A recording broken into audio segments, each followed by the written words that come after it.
guys, welcome back to my YouTube channel. It's my life adventure. So for today's video, andito kami ngayon sa Acacia Hungry Yard. Dito siya matagpuan sa Barangay San Isidro, Zaragoza, Nueva Ecija. So galing kami ng La Paz, Tarlac, almost 20 to 25 minutes to travel kasi wala naman ding traffic. So first time namin pumunta rito, ang ganda din naman ng lugar. And then yun na nga siya, sinabi talaga siya, or tinawag siyang acacia kasi nasa ilalim ng acacia talaga siya. O yan, literal na acacia. And then maraming tao. Kaya doon din sa labas may nakita kami nakapila pa rin sila. So habang kami nag-antay din, nagpa-reserve na kami dito sa table na yan. Kasi meron din pala silang time limit. Kumbaga in every table, so dapat 2 hours. Pero kung 2 hours naman, mabusog na sila din ba. So dito muna kami sa taas. Ito pala yung view ng sa baba. Pwede naman sana dito sa taas. Kaso nga lang sabi nila baka uulan.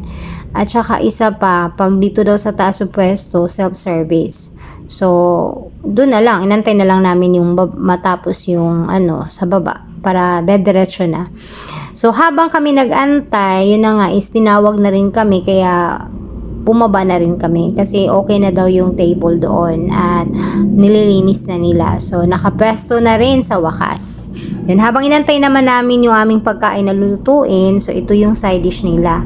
So, marami. May corn, may corn sila, kimchi, as usual, kimchi, and then merong potato, fish cake, and then hot dog. So, unlimited yan.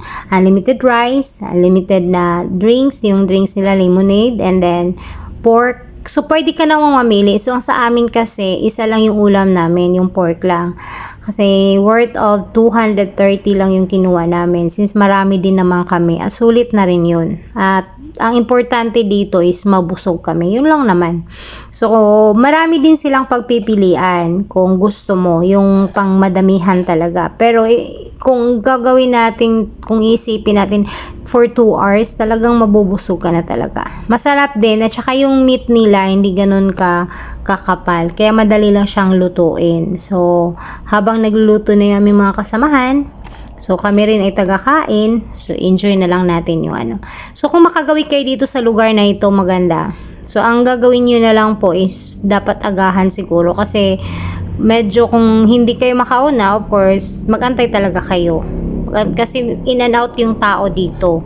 Lalo na ngayon, mga ganitong oras, siguro yung madaming tao.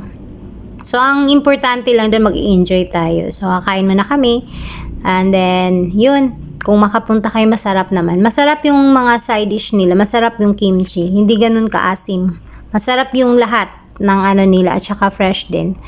Okay, it's eating time. Kain tayo. So, kakain muna kami. And salamat sa panonood. Bye-bye!